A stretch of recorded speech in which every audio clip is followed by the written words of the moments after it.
making agriculture cool and engaging the youth. As you can see, we've got a wonderful team of young entrepreneurs who are working in the agricultural sector, and they're going to share with us some of their stories.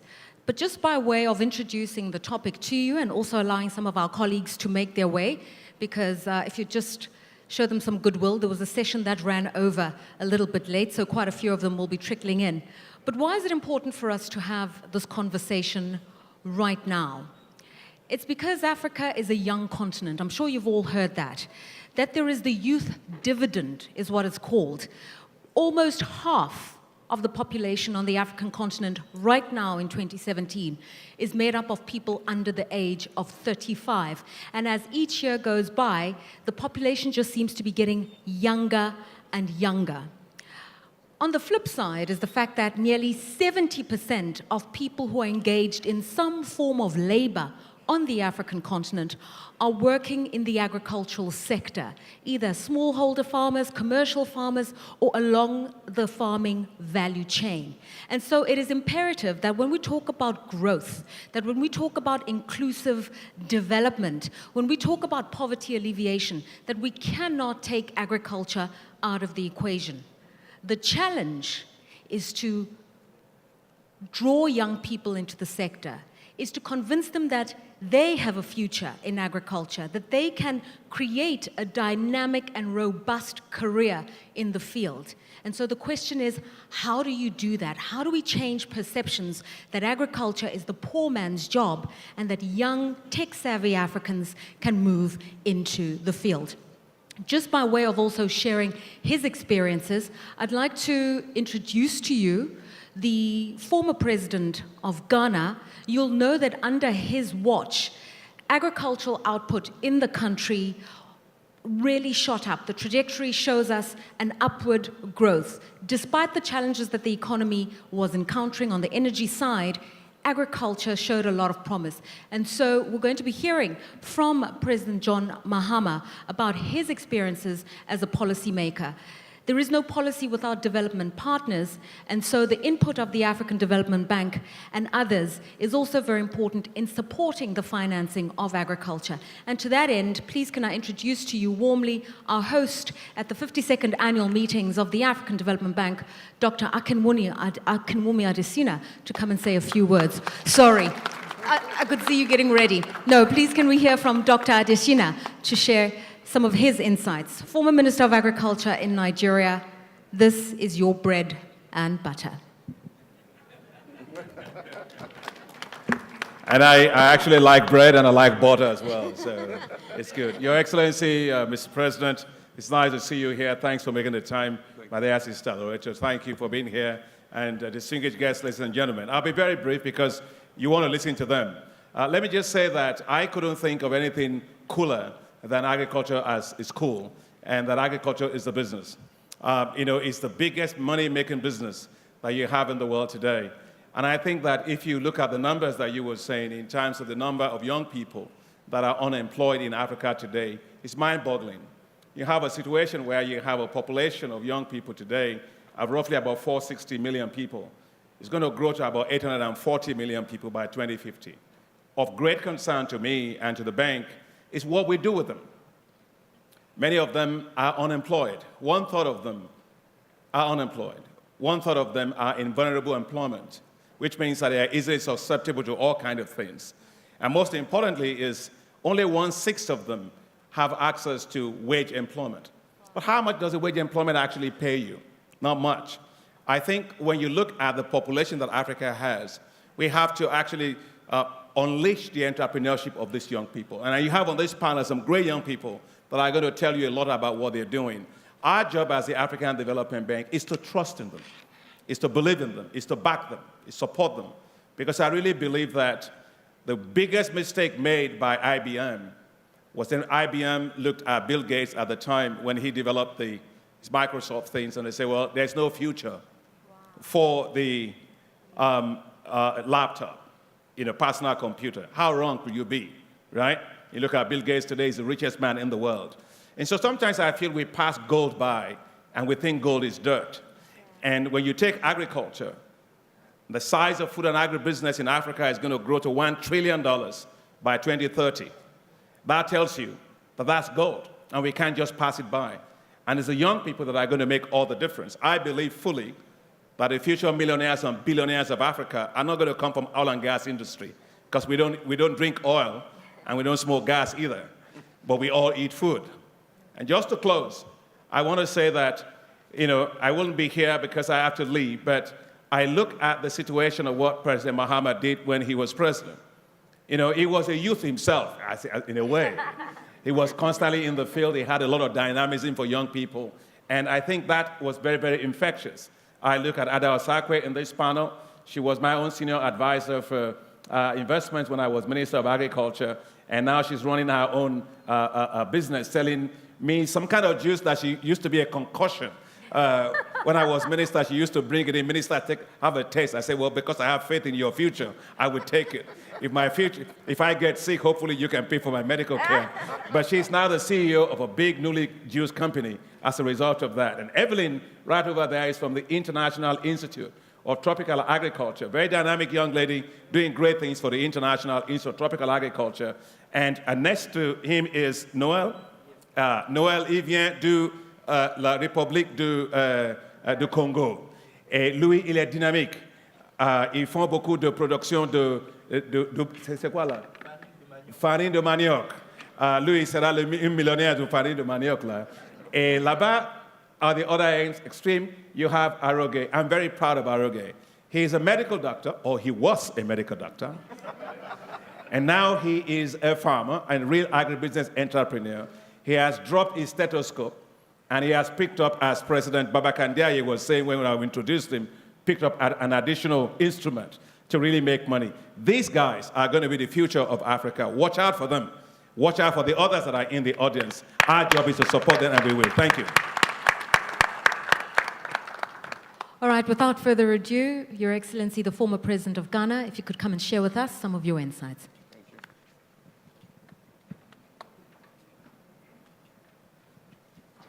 I know he's a former president, but we could welcome him.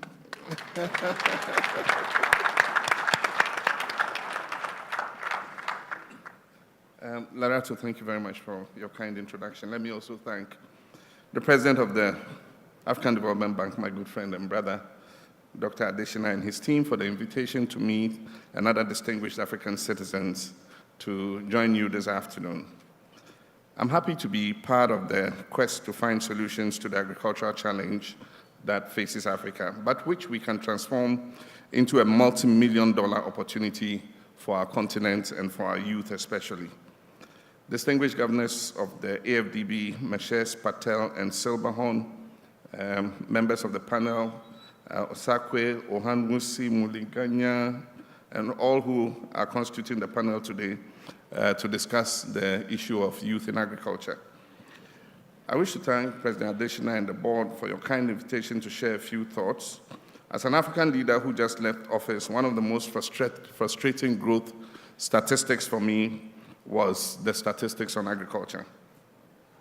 Other sectors have been clipping along at quite a fast pace.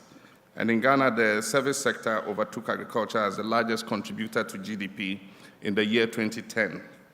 Services now account for some 54.1% of GDP, and agriculture stands at 19.0%.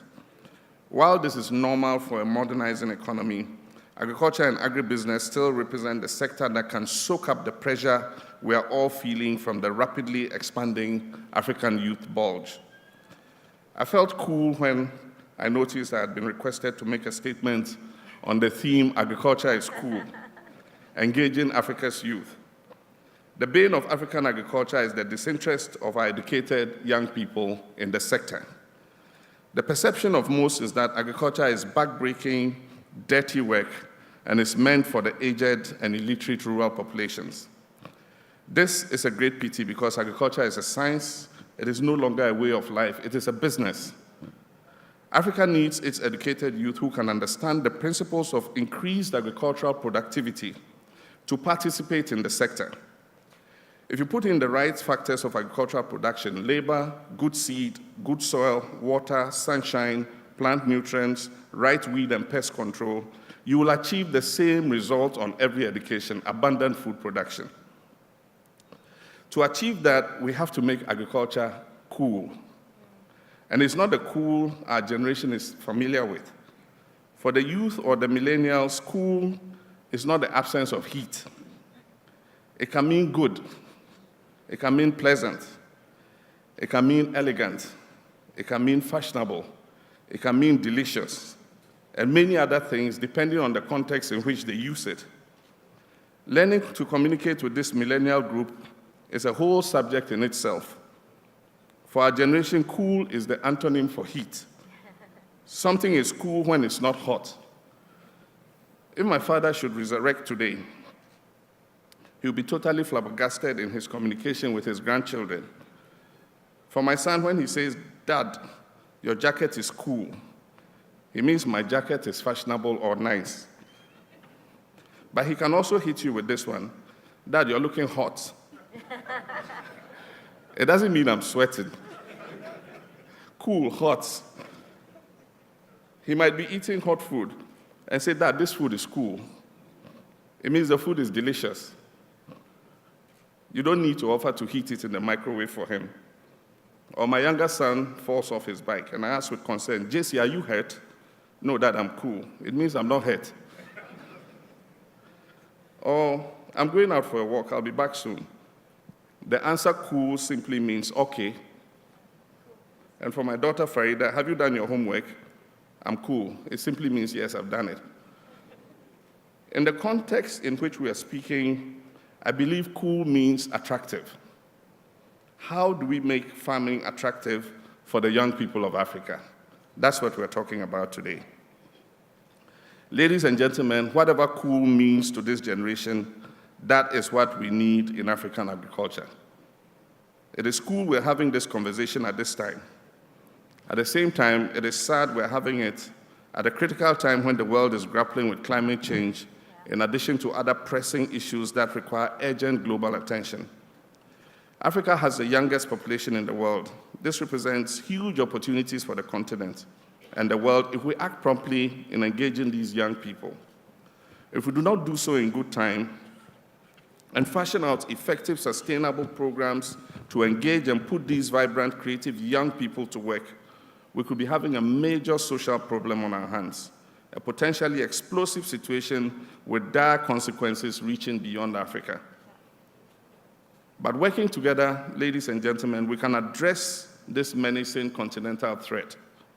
We have an opportunity to channel the unused and boundless energies of our youth into productive agricultural ventures for the benefit of individual families and the continent of Africa and the world at large. Let us agree, though, that for many young people, agriculture is not their preferred career or business option. This is widely due to the perception that agriculture is not financially rewarding enough, and it is not youth-friendly, and as I said earlier, it is not cool enough. These perceptions and views can change and are changing through various interventions we're undertaking on the continent. For many years, the agricultural landscape in Africa was characterized by small-sized peasant farmers engaged in subsistence farming, basically geared towards feeding their families and providing just enough to exchange for such items as salt, cloth, and fish, and whatever they could not grow on their farms. Mistakes have been made in the past, and it is pleasing to note that lessons have been learned from these mistakes. In Ghana, the dislocation of medium to large-scale commercial agriculture occurred in the 1980s, and the blame can be laid squarely at the doorsteps of the international financial institutions. As a young man growing up at the time, and I remember that the Economic Recovery Program, which was one of the longest structural adjustment programs we implemented, specified that subsidies on all social services, including agriculture, must be withdrawn. And so subsidies that we granted to farmers for fertilizers and other agricultural inputs were withdrawn. The poor African farmer was abandoned to compete with the highly subsidized Western farmer. And this is such a pity, because if we intended at the time to reduce poverty, then that was the segment of the population we should have been assisting through subsidies. but we withdrew them. Large and medium-scale agriculture collapsed. Peasant farmers were left to continue their subsistence agriculture.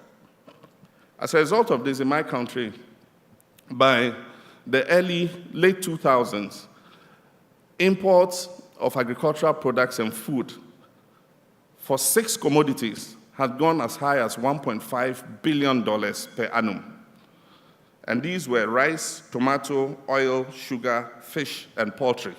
$1.5 billion worth of imports a year. I remember we went to the Migration Summit in Valletta, and Europe agreed to provide $3 billion to 26 African countries from where a lot of the young migrants were trying to cross the Mediterranean. And I told the European leaders, I said, look, if I could reduce my food imports by 1.5 billion, I don't need your 3 billion to stop my young people from crossing the Sahara and trying to cross the Mediterranean.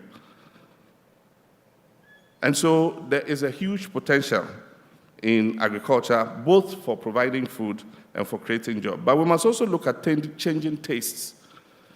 Staple foods in Africa are being abandoned for foods that were not traditionally grown in our continent. In Ghana, we have made significant progress in the production of tuber crops. Huge production of cassava, huge production of yams, huge production of potatoes, huge production of sorghum, guinea corn, millet, plantain, and all the foods that we used to eat before. But those tastes are changing because of rapid urbanization.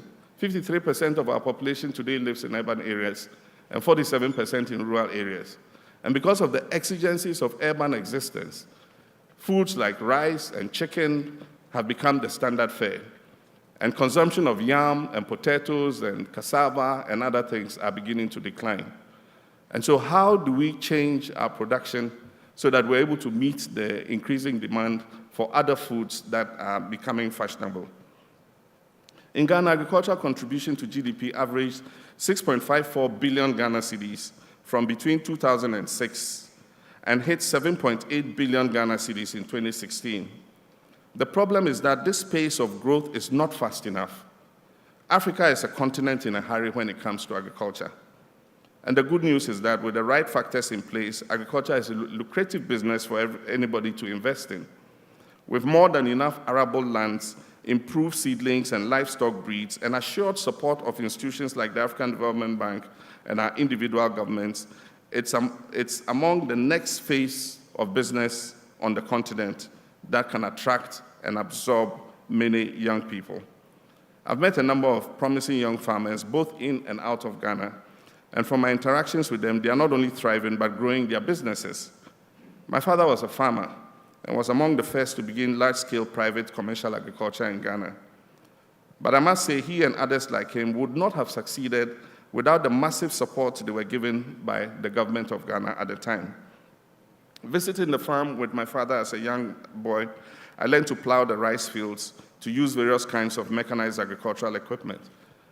And I still continue to farm. Only last Saturday and Thursday before that, I visited my farm, and I'm consciously building that interest in my children as well. I want to pass on that tradition to my children. We must leave Ahmedabad with a determination to deepen our collaboration to present agriculture as a lucrative venture for our teeming youth population. I remain excited and quite certain that, properly packaged, the concept of agripreneurship, the new cool, will be well received and embraced by our young people. Can you imagine the extent of impact that millions of young Africans in agriculture will make in the world's fight for food security? Ladies and gentlemen, we have the future in our hands. We can mold the kind of tomorrow we want today by serving as mentors, advisors, and promoters of young people in agricultural development. I wish to commend President Adesina and the Board of African Development Bank for making increased agricultural productivity in Africa one of the priorities on the bank's agenda. We must enhance the collaboration between the bank and African governments and enhance assistance to young farmers to make agriculture an integral part of national policy and planning. In Ghana, we've employed various strategies in addressing, first, the lack of interest in agriculture, while gradually eradicating barriers to success by young people in this sector. First, we started the Youth in Agriculture program. which is a platform for young people graduating from our colleges to work on our state farms and learn modern techniques such as the use of greenhouses, the production of local or exotic crops, and other modern techniques.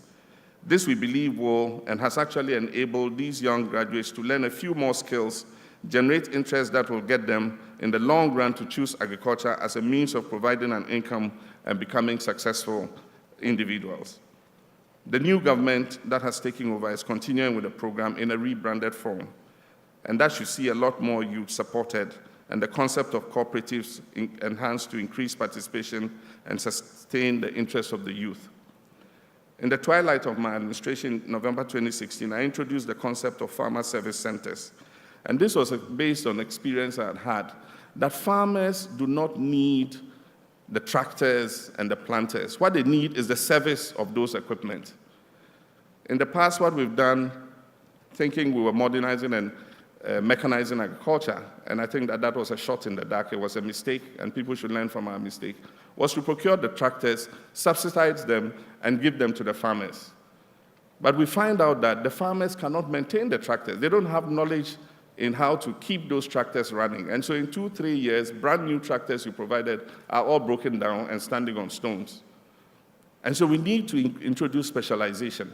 And that's why we came up with the concept of farmer service centers, where the agricultural equipment will be placed, the planters, the plows, the harrows, and everything.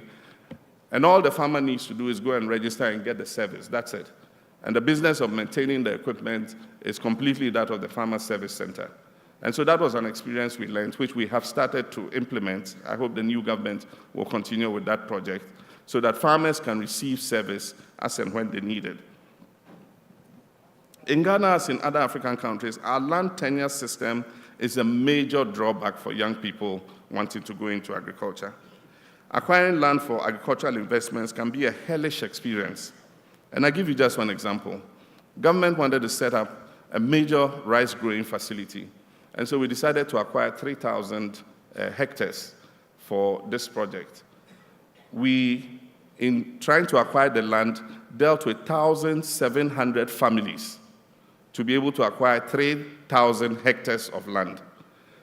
And even after you had settled with 1,700 families, others of the family came and instituted legal action against government over the same 3,000 acres of land that had been paid for. And the arguments would often be, oh, the one you dealt with is not a member of the family. He was a slave who was brought by his great-grandfathers from somewhere, and he's not a true member of the family. And so you shouldn't have dealt with him, you should have dealt with us. And so in some cases, you find yourself paying multiple times for the same amount of land. Ladies and gentlemen, in closing, I'll just give you 3 examples of some success stories we had. We set up the Export Development and Agricultural Investment Fund. At first, it was EDIF, Export Development and Investment Fund, and it was largely meant to promote exports. But then I tweaked it and made Parliament change the bill and make it the Export Development and Agricultural Investment Fund, because we realized that it would be a good instrument for promoting young people in agriculture. And so this fund has been providing assistance to people who want to invest in agriculture. It is based on a levy on all imports. We put a levy on every import into Ghana, and it goes into a fund, and that fund is used to finance agriculture. Gameli Farms is located in the northern region of Ghana. It's owned and controlled by a young Ghanaian who, at the time he started, was about 34 years old. He had a total of 500 acres, but due to inadequate resources, he started by cultivating only 15 acres of this land.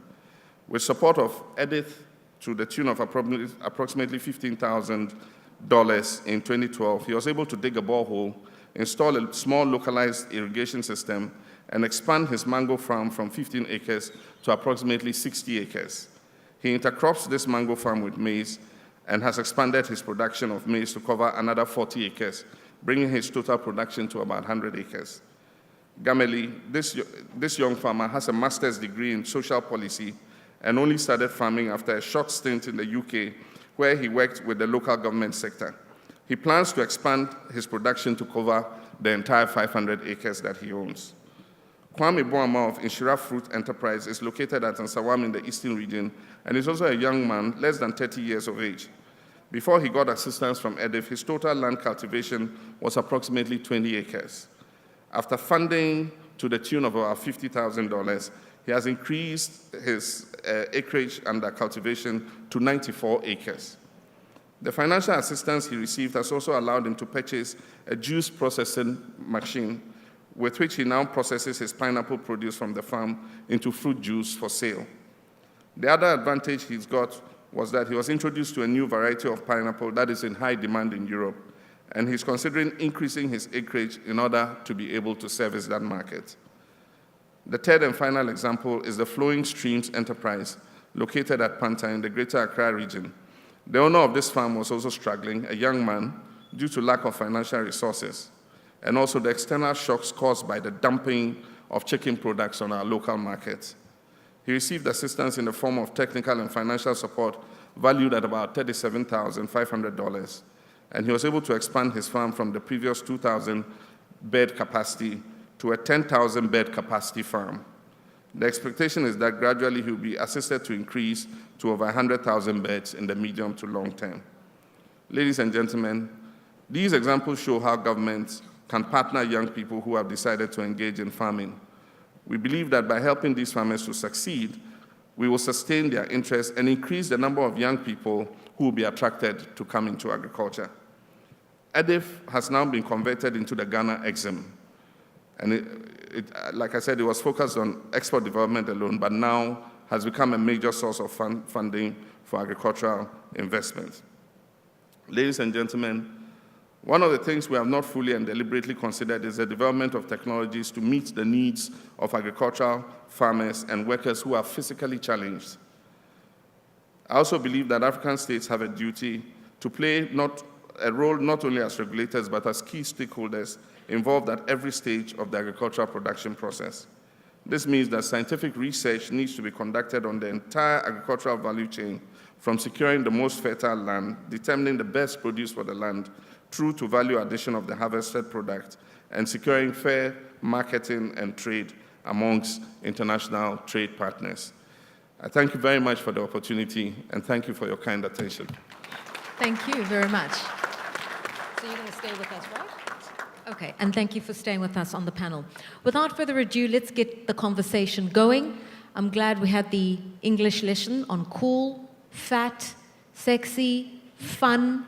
Let's get these people woke. Let's start with you, Temitope Aroge, a doctor turned agricultural entrepreneur. Very briefly, tell me the story of how you got there. Thank you very much.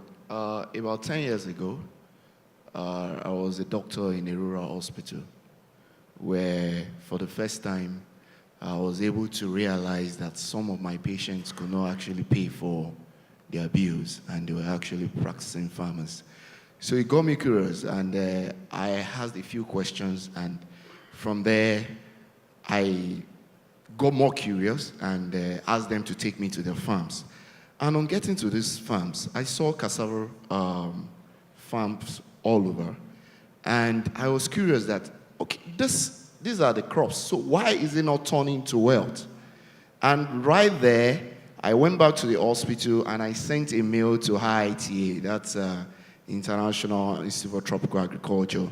And at the time, I actually got the email address of the Director General, and I said, look, I'm a doctor, I'm interested. So immediately he replied and forwarded my mail to one of the researchers, and they asked me to come to Ibadan in Nigeria. So from there, I traveled to Ibadan, went to IITA, went through an informal training, just to brief me on the issues. And from there, I just picked up the fire. I said, look, I can actually be of value to these farmers if I can find a way to add value to the crop they produce. And that's the beginning of my journey. And essentially, being a doctor, you have very sound kind of medical scientific knowledge. Did that make it easier for you to transition? Yes, it gave me a lot of leverage, being a scientist to the world.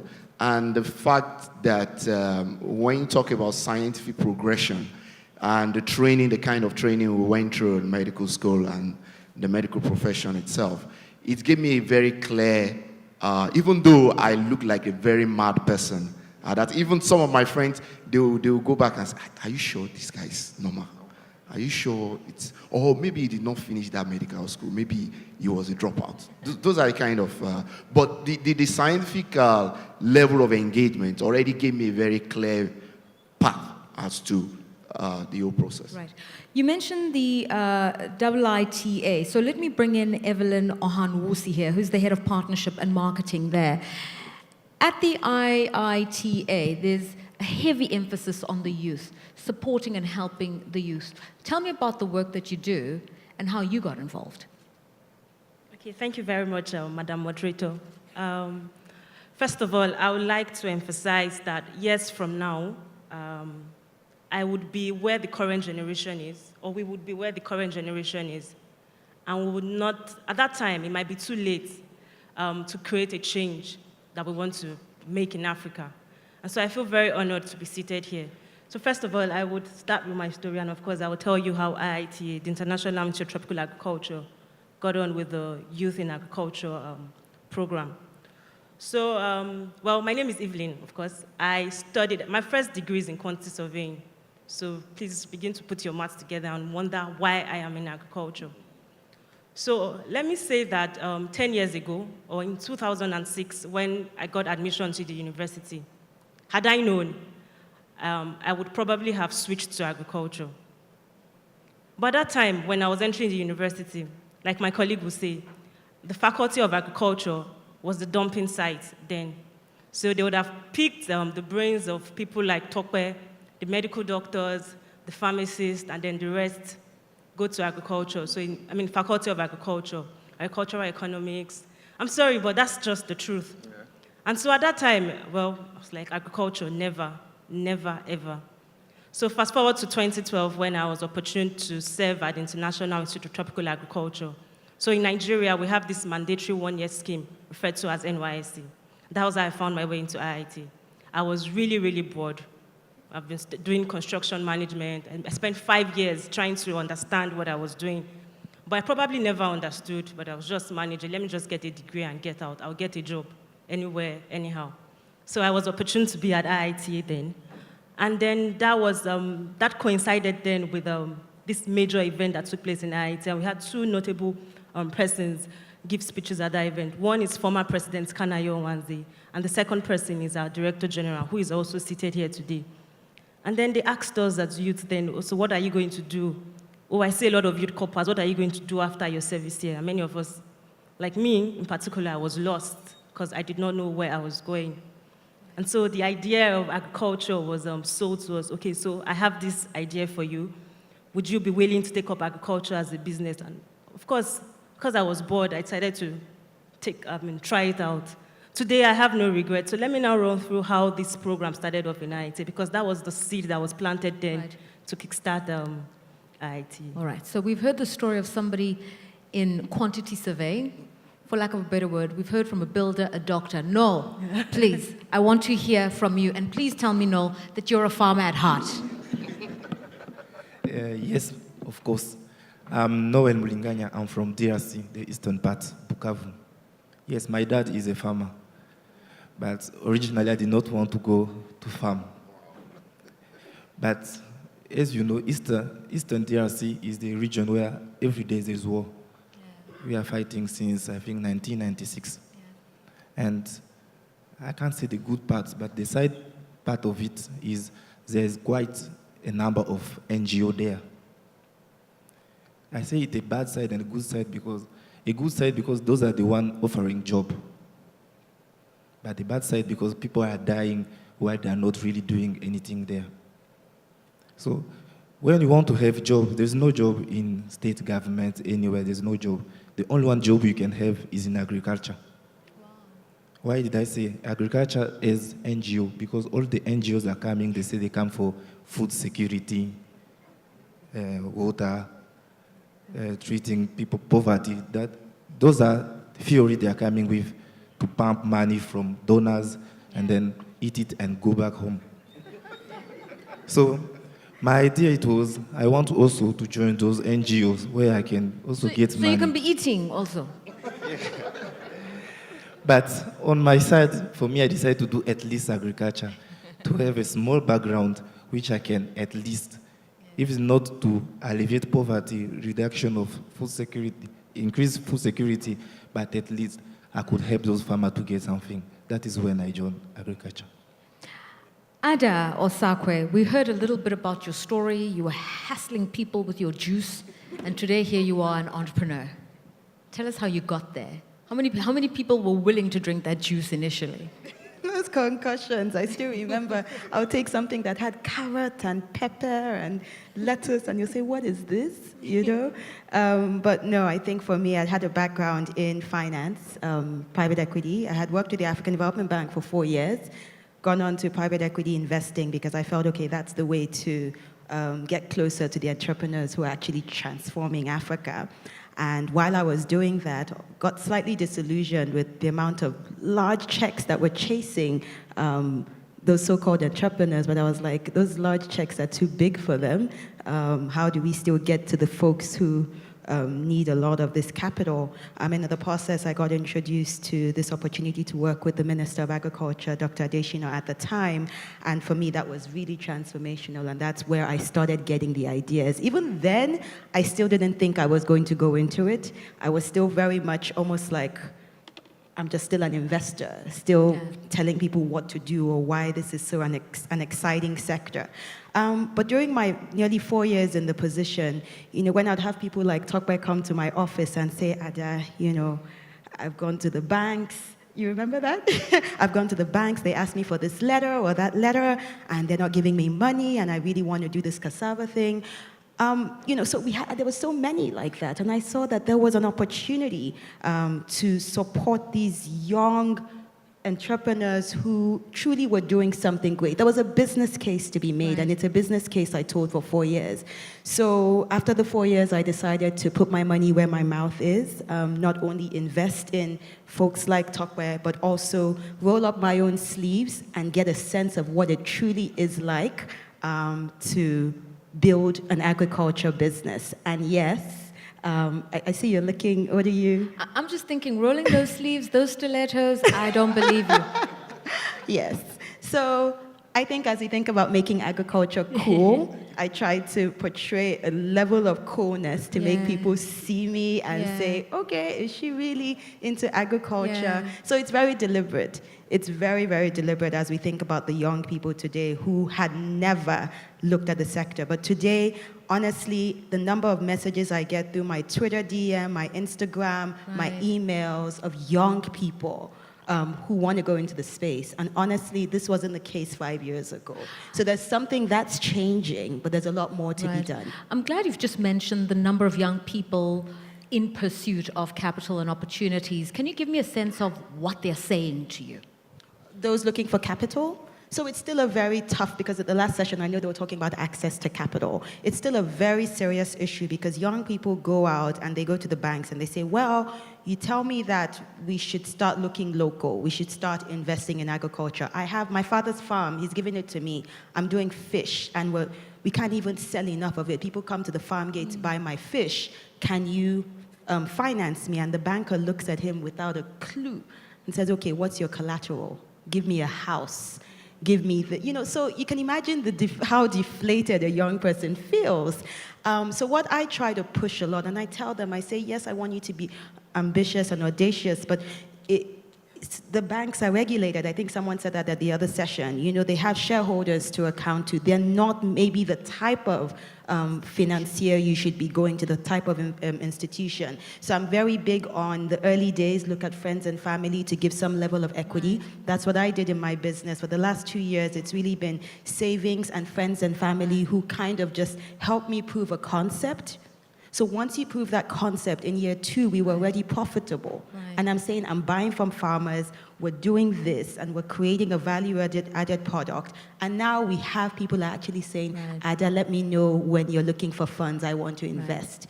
So I think it's the approach, and we really have to think about that. We'll talk about funding in a second, because I've heard somebody saying the challenge for entrepreneurs is whether you go to family, friends, or fools. You'll tell me which you approached and who was willing to help you. Let's go to the lexicon, cool.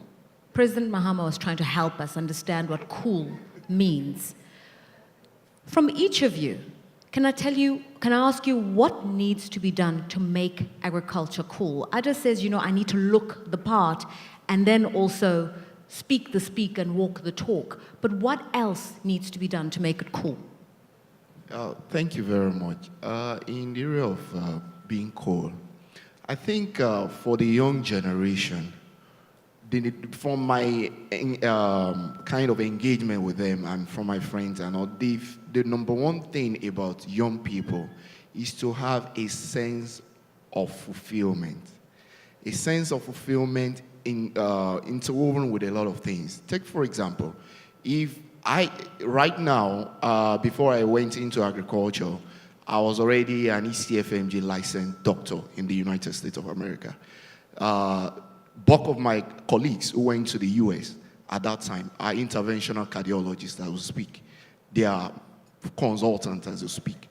But when they relate with me, right now, they relate with me with respect because I'm operating at another level, different, almost equal to the level they are also operating. So you can bring it out to the young people. If you want them to get into agriculture being cool, then there's need to experience an almost equivalent level of fulfillment compared to other sectors. Right. That is just from the ideological point of view. I think it's a great answer. Noel, what would you say needs to be done to make it cool?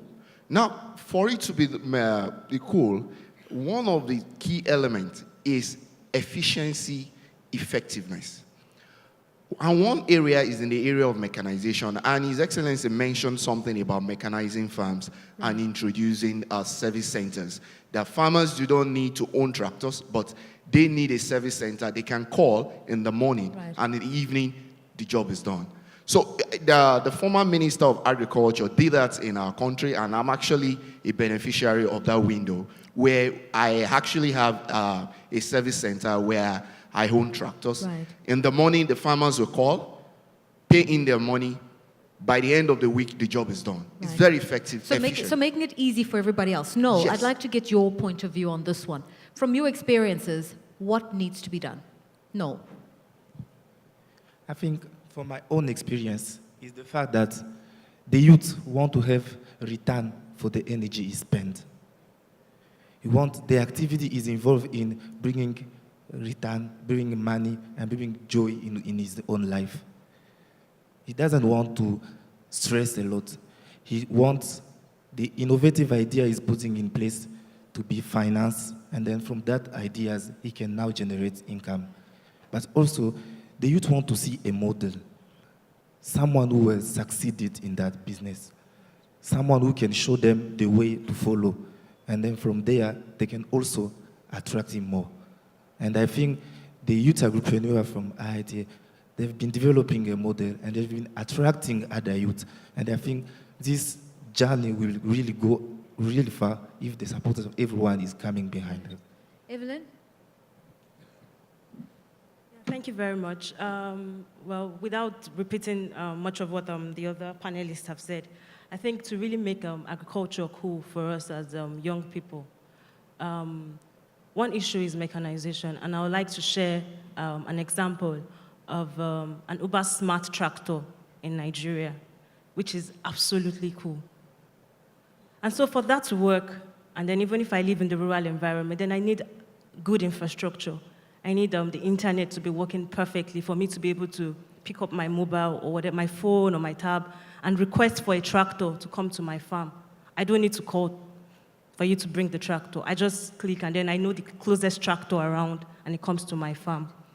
Another issue that could make agriculture really cool, this era of social media has made life very simple. If we go on if you follow the AFDB group Twitter handle, you would have seen some of the posts about agriculture is cool. This time I retweet, by the time I check my inbox, I have to start responding to like 10 questions. Oh, so please, how do I participate?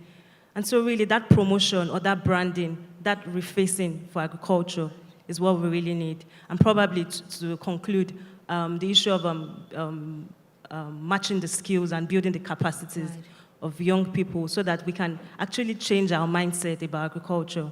and not necessarily look at it as the job of the last resort or something that, okay, when I'm frustrated, Right. I'll just do agriculture. So if we can rebrand that, then we have it right. Let me introduce something else. Ada, we've heard about mechanization twice. What about modernization? And Evelyn is making a reference to it. If somehow you match technology to the actual act of farming, young people go, hey, presto, that's my life. I totally agree. My juice company, we expanded into opening up cafes where people come in and they say, oh, this is like a Starbucks. You know, they relate to it. These millennials you spoke about, they relate to it. And what I try to tell people is not just giving them the experience of the space, of the brick and mortar. It's a click and mortar strategy we're having to adopt in today's world. As I push this is actually a farm to table menu in my cafe, because you have to have the technology aspect to be relevant and be cool in today's world. So we're developing an app for easy ordering of our food. We're developing, you know, just the way even the drivers deliver the foods to the customers. They can track and see where the Uber style. They can track and see where the driver is, where their delivery is. So those things, and creating some level of engagement with the clients and telling the story at every point in time that your food is actually coming from a farm, and you know, don't think it was just puffed up in the air the way they typically see cereals and rice or whatever. This actually comes from the ground and someone farmed it, is very important. Okay. But in terms of just the general core, I totally agree. I think a bigger issue of sensitization, and it comes from the government as well, and everyone else using media. I love that I see a session coming up today or tomorrow on using the Nollywood, Bollywood, and it's very important. You know, shaping cultures, that is paramount, and telling the story. If we can see Beyonce doing a music video on a farm, everybody's in.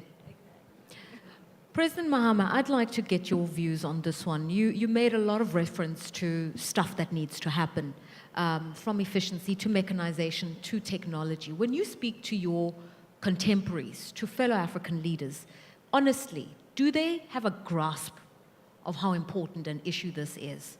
I often get the feeling that African leaders pay lip service to solutions. Do they really understand what's needed?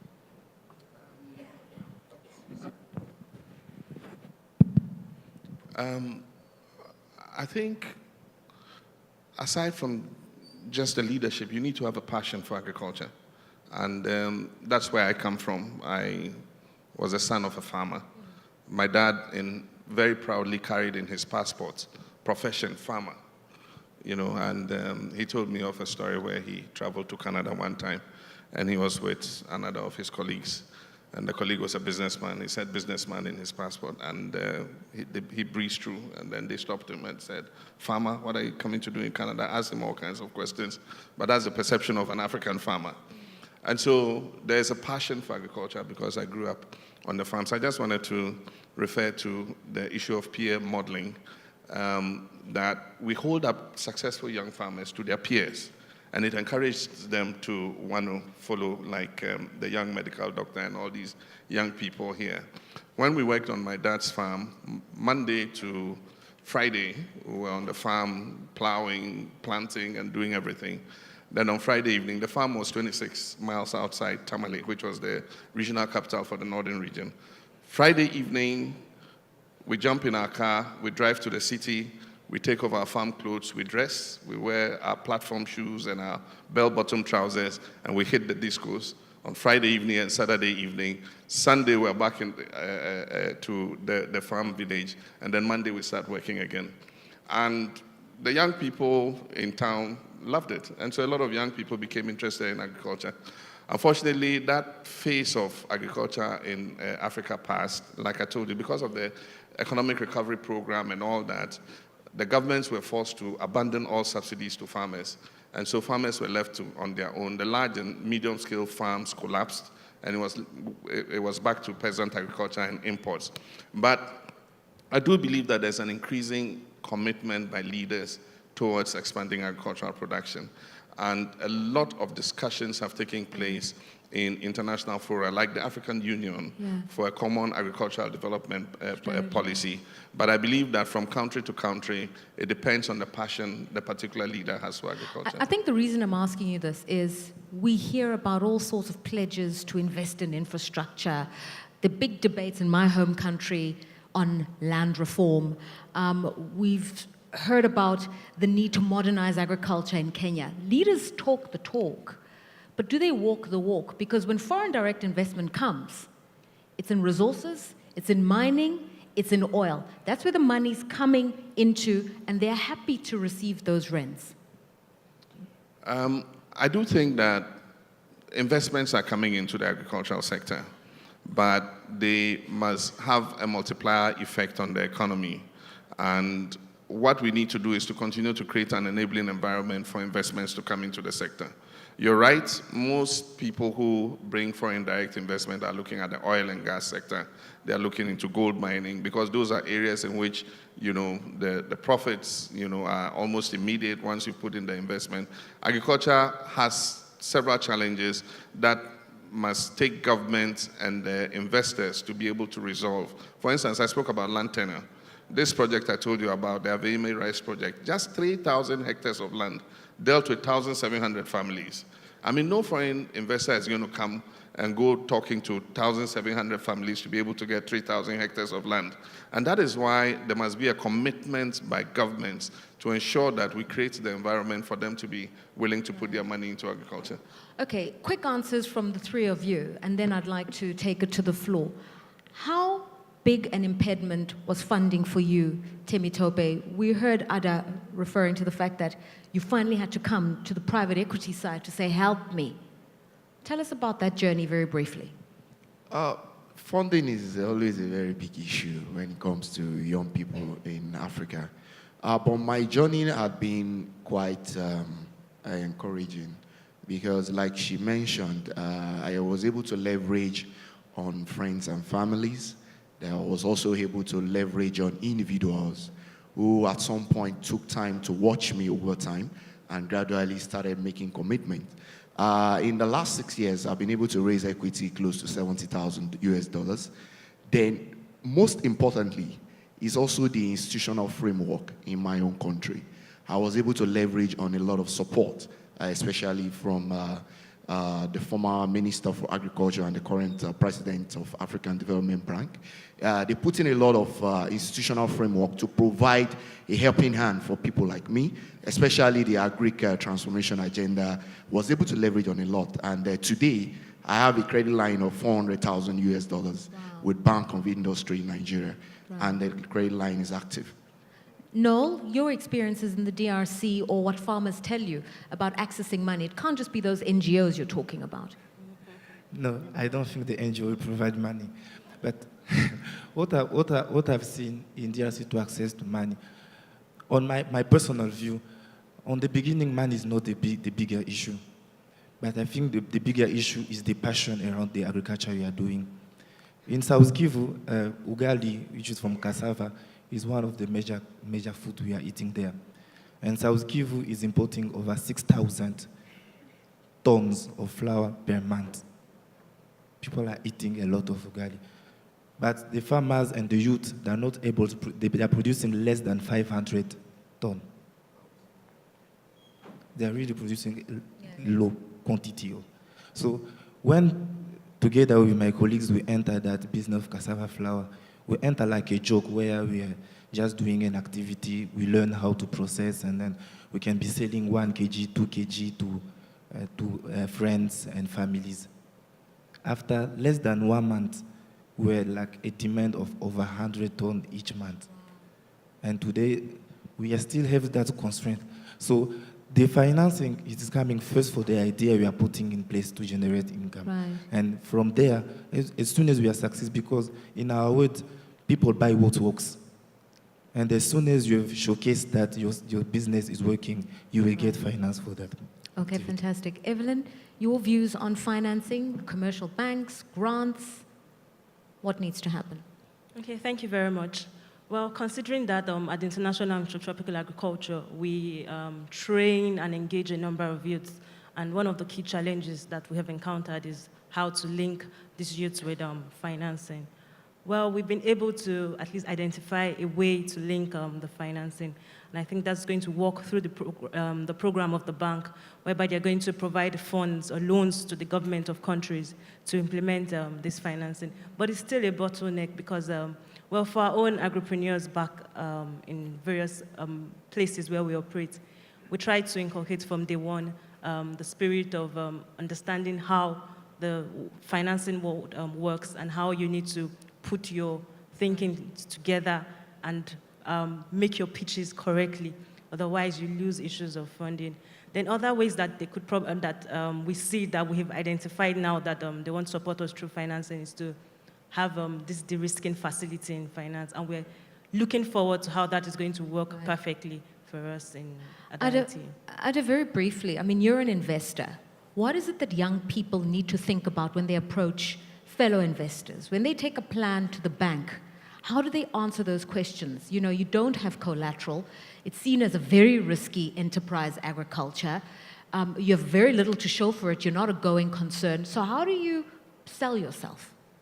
You just can't. It's really tough. So I think, you know, stuff like what she said about the risk-sharing facility that entities like the African Development Bank are pushing. They have about $800 million focused on supporting the Enable Youth program continent-wide, where they support risk-sharing facilities to allow those banks to, you know, de-risk the project they're going into, so they could lend. So using the bank's balance sheet, using the funding there as a backstop or a first loss. So I think that's one way to go. But I still remain very passionate on early stage equity capital. You heard a lot of people here saying, once you prove you're successful, they will give me money. The banks will give money. But not everybody's friends and family is going to be like mine or Tokwe's that was going to give them money. We should have venture capital funds, angel investors, not the PE of the high 50 million, 100 million. Let's look at people who would do the 37,000, 50,000 equity. And let's think innovatively. Let's blend finance. Let's use, you know, ADB's grants to be the early stage seed until it gets to a certain level, then you pull it into something that then has the risk or whatever, but we can think about it. And like you said, Your Excellency, you just said insurance. It's huge as well, and you have a lot of insurance companies looking at this area. Your Excellency, do you want to add to that bit of finance? And then we're taking it to Dr. Mima Nadalkovic. It's good she just mentioned that I was talking about agricultural insurance. If you have an insurance program that is geared towards agriculture, then the banks will be willing to risk that money, and it takes a lot of the risk of the banks themselves. So I think that's fine. Getting all the factors together has been the problem, and we're in an era of climate change. If you're doing arable crops, I mean, do you have water under control? Do you have good soils? Do you have good seeds? I mean, if you get a good combination of all the factors, I mean, it's 100% you'll get the results you want. And I think that modernizing agriculture is beginning to take place. We're giving the farmers new seeds. There's an area in my country where we grow a lot of rice under irrigation. Some of the farmers had been using the same seed over the last 20 years. And so the productivity had continued to go down, and they couldn't tell that it was because of the seed. And so we took the seeds from them and gave them new seeds. And so even creating the legislative environment to get these improved seeds is important. And once they got the seeds, I mean, from 1 ton per hectare, 6-point-something tons per hectare on the same plots. And so the farmers are making more money just because you tweak something in the whole agricultural value chain. So policies are also an important part. I'd like to invite a comment from the floor. Dr. Mima Nadalkovic. Sir, there you are. So Dr. Nadalkovic, I'll come and bring you my own microphone. What he does is he's president of the International Program for Global Development, and that's the private sector working hand in hand to find development solutions. So this is all about business. Tell me, answer the question that we've been asking here, getting businessmen and women to care. Thank you very much. I mean, the key really is that farming is a business. So if we're going to get youth in there, we've got to get to the point to understand that it's a business. Where our group, we're investors from around the world investing in Africa. And the key really is to get our companies that are investing, the larger ones, to also be working with the new upstart companies coming forward. Because when we speak about value chains, I mean, the earlier comment, Kasuja asked at the panel, what is value chain? Well, it's just a whole bunch of different people from the farm to the fork. So what we want to do is be able to really catalyze, make it interesting for, as our physician doctor here went to farming, not because it was cool, but it was cool and profitable. He wouldn't have done it if it was only cool. He did it because it was cool and profitable. So the key is to understand that really there is good business in farming. And we're teaming up with Afropop, with musicians, because this is how we really get to what President Muhammad was saying. There's a cool, is it hot? Whatever it is, we need to get the attention of the young people to get into agriculture. And not just agriculture, but farming. It's all about value addition. It's all about taking the product, adding value, stepping through, going forward. We estimate, we're working with Rockefeller Foundation on YieldWise initiative, that between the farm and the fork, there's probably about 17 different specialties. Choose your specialty. Maybe we don't go from the basic product all the way to the finished product. We take it from step 1 to step 4. Step 5, we grow until we get to the final place. But that's what this value chain is all about, is find the right place. The key is take the basic product, add value. And for Africa, where the biggest advantage is, well, you have a number of Nigerians here. When you have cities of 20, 25 million people, I mean, more than half the size of Ghana, that is a huge market. People no longer go into the village to get their product. They're going to the shop rice, to the markets. You can no longer have 50-kilo sacks of rice in an apartment in Lagos. It won't fit. You're going to buy 3 5-kilo bags. That is all the processing. That's what we speak about. When Ada was talking about value addition processing, it's all about industry, adding value, and that whole value chain. That's where the youth will come in. And now farming becomes cool, it becomes profitable, and it's not old grandma's farming with a daba and doing the ground. It's actually doing real farming, mechanizing, getting co-ops, and building up. And the question I always ask people is, what's the goal of the small farmer? To become a slightly larger farmer, a better farmer. And the one that's not a good farmer needs to become something else. And that's why we have the value chains. Thank you. Thank you very much. We'll keep the microphone there. I'm ready to take questions from the floor. So if you could raise your hand, and we'll take them in batches of 3 each. Please introduce yourself. Yes, sir. And pose your question. Yes, ma'am. And then tell us who your question is directed to so that we get through it further. And if I can also ask our sound engineers to help us get microphones to as many people in the audience as possible. But beginning with you, madam. Yes. Thank you, Loreto, for a fun, interesting moderation of the panel. And the panelists, I think their candid views on agriculture in Africa, it really enlightened us from the perspective of India. I'm Shreya Damani from SDGA, Sustainable Development Goals Accelerator. And one of our major focus is food. And I'd like to know the panel's view on accelerators' role, or a role of angel funding, as you rightly put up, to kind of promote youth into entrepreneurship and agri-entrepreneurship, and what is the activity in Africa related to this, and how, as an accelerator in India, I would like to, probably, if we would have a twin accelerator, how could I, explore synergies? Okay, fantastic. You'll decide who's going to ask the question on the accelerator. Yes, Jen. Yes, sir.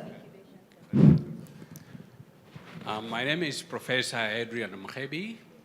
I'm 70 years old. Wow. And I have been dealing with issues of agricultural development since the 70s, since I was an undergraduate. I've worked as an extension officer with the Kenya government in agriculture. I've taught at the University of Nairobi in agriculture. I have participated in international agricultural research through the CG system, and I'm now back as a professor in agribusiness at Jaramogi Oginga Odinga University of Science and Technology, where I'm also the director, listen to this, the director of the Africa Center of Excellence in Sustainable Use of Insects as Food and Feed. Okay. But that's another story. I'm telling you this because through this occupation as an extension, agriculture extension, a lecturer at university, research, I realized one thing, that we do emphasize too much about increasing agricultural production and productivity, but not much about marketing. Fantastic. I think that's Business, like the previous commentator said, business means markets. To make agriculture cool for youth, as my predecessor said, we need to make it a business. Young people have to make a cool living out of it. To make a cool living, they need to access markets to trade. As long as Africa trade today is only 15%. In East Africa, we have it at 17%. Professor, we have to move this along. I think we got the gist of the point. Right, we the need point to is, focus much more on marketing. If the microphone can move to the next interventionist, please. It's more important. Okay, just to make sure. Professor? We need to create markets across Africa. We have to trade more about ourselves. Fantastic. Thank you. Yes, sir. Right next to you. Right next to you. Okay, my name is Lawrence Afere. I am a farmer, and I lead the biggest organic farmers in Nigeria. We're over 600 young organic farmers. We grow plantain, pineapple, banana, corn, cocoa, and the likes, and then we buy back all that we grow, and we add value to that. For example, the plantain, we turn into plantain chips, the first organic plantain chips in Nigeria. And then the banana stem and the plantain stem, which is a waste, we turn that to a sanitary pad for our rural women. And we built a cooperative around that for distribution. My question is, I've been a farmer since 2006, and I've worked with a lot of young people who have interest in agriculture, and the interest is actually growing. A lot of young people want to go into agriculture. Every day I get a lot of emails, and we train a lot of young people. When we talk about agriculture today, we should not forget the issue of sustainability. We need to begin to talk about organic farming on the continent. Developed countries, they have used their land unsustainably, and we are saying we have the 2/3 of the land in Africa. So the question is? The question is, 20 years, 30 years down the line, the soil that we have, the land we have, will it still be sustainable for our youth? We need to address that. So we don't just push young people into agriculture, do agriculture, and we forget the basics. Thank you. All right. So may I implore on our colleagues in the audience, we're young people here. Our concentration span is exactly 40 seconds per 5 minutes. So short, sharp questions, please. Let's start with the whole issue of accelerators, incubators. Who wants to take that one on? What are some of the experiences in Africa that can be shared with colleagues in India? Yes, Temitope. Thank you very much. In my country, there are two examples I would like to cite. About 5 years ago, at a subnational level now called Ekiti State. There's a state in my country called Ekiti State. The subnational government tried to form a cooperative system for young people, and they call it Youth in Commercial Development. About 245 youths were brought together, and we were handed over. It was a government-led acceleration system where we had access to government assets. What I mean by government assets include land. So it means I don't need the communities, like 1,700 families, to breathe down on me when I'm about to start my land. The government already took care of it. Then also access to finance. So with that process, they were able to develop 245 youths. So that example from there, takeaway from that is that government at the national and at the subnational levels can actually they are actually potent instrument to form this accelerator, and it's faster because they own the instrument of a lot of assets that they can actually hand over to these young people to start at that initial phase. Because of that, I now can face banks and ask for credit. Fantastic. So it's very key. Government-led acceleration systems, very key. Okay, another question came and said, so much emphasis on productivity. What needs to be done on marketing? And this is not just the commercial marketing, get the media interested. It's selling a product that the market will respond well to. What can be done? I wanted to address the first question. I could also speak about the Very second. briefly, go ahead. All right, in regards to the first question, at the International Institute of Tropical Agriculture in Nigeria, we started this incubation or acceleration program for young people. And well, we experimented for the initial phase for 18 months, and then we realized that it might be too long because, well, youth, we want very quick things, and then we tried to reduce to 12. Well, so I would say that, yes, it's, for me, in my opinion, I think it's quite effective already because it gives more credibility to whoever wants to fund you or whoever wants to, pick you up and mentor you. For example, if I want to link up to the private sector now, probably if I want maybe Ada's firm to help me probably have our incubatees intern at her firm, it's, easier, and then, like I said, it's credible. So for us at IIT, that's sort of what we promote in terms of building capacities for these young people. Marketing, Ada? Thank you. I'll just make 2 quick points on marketing. Indeed, marketing is the key. I mean, if you produce and you can't market, what's the use? And like he said, we need to look at the full value chain from farm to fork. Now, the problem with African agriculture is that in a particular year, the price of maize goes up because there's not enough of it. And so the following year, everybody crops maize. And there's too much maize, and so the price collapses. And the following year, everybody abandons maize. And so there's no certainty in the market. One good example in marketing is Ethiopia, the Ethiopian Commodities Exchange, which is what we're trying to replicate in Ghana. At least for grains, you have a stable price, and you know that you will get a premium for better quality grain. And so those are some of the initiatives we can do in marketing. But aside from that, for other products, Lerato, we need to find out what the market wants. For instance, poultry farmers in my country, we noticed that they were not able to compete with imported poultry. And so we found out what's the reason, why can't they compete? And it turns out that they produce the bed, they take the bed with all the feathers and everything to the market, and go and sit there and ringing a bell, fowls for sale, chickens for sale.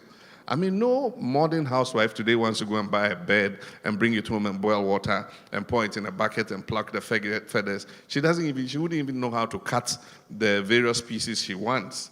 And so the simple difference was that imported chicken was coming processed. If you want 1 kilo of drumsticks, you get it. 1 kilo of backs, you get it. 1 kilo of gizzards, you get it. But then local chicken was whole. Even when it was processed, they just took off the feathers, cut off the head, the legs, and then put the whole chicken in a piece of plastic. And nobody wants to go taking a knife to cut the various parts again.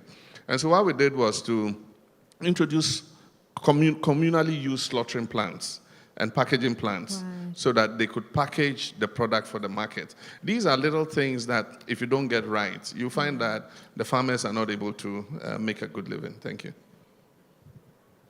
Absolutely, and I'll just push that marketing to the issue of branding as well, because I know it's a big part for me. I don't own a farm. I work with farmers, we buy from farmers. I don't think I need to own one now because there's enough post-harvest losses going on that I can buy from those farmers today and add value to what they have.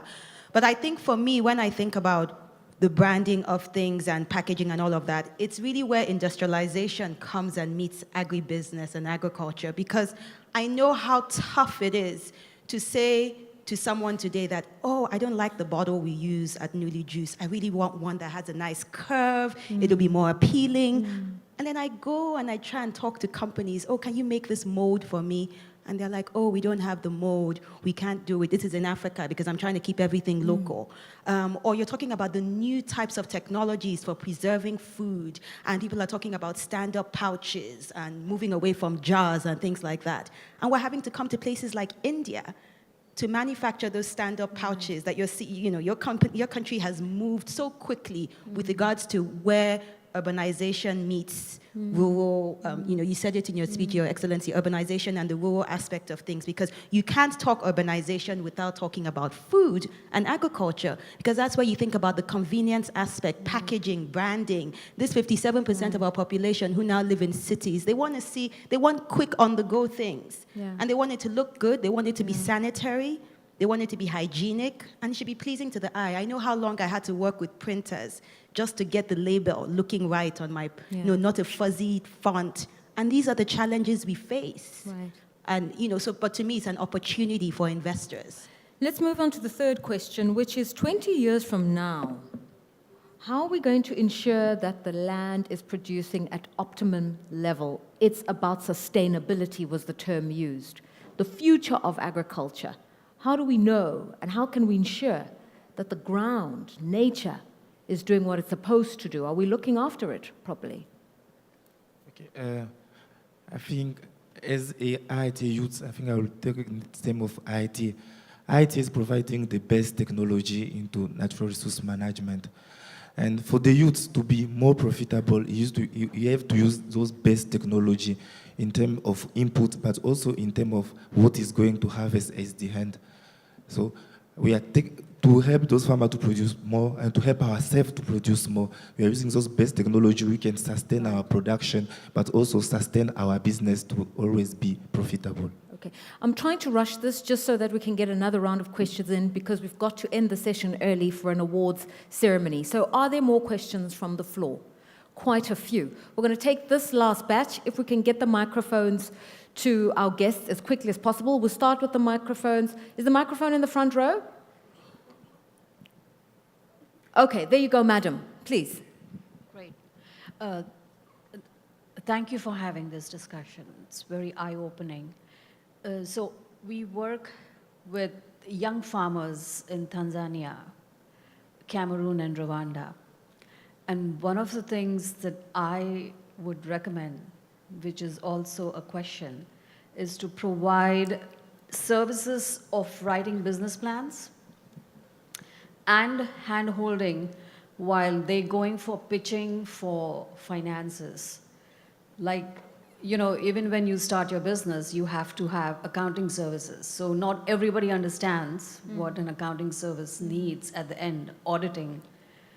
So maybe AFDB could provide those services. Right. I think that's a fair comment to make. Next question, in front of you.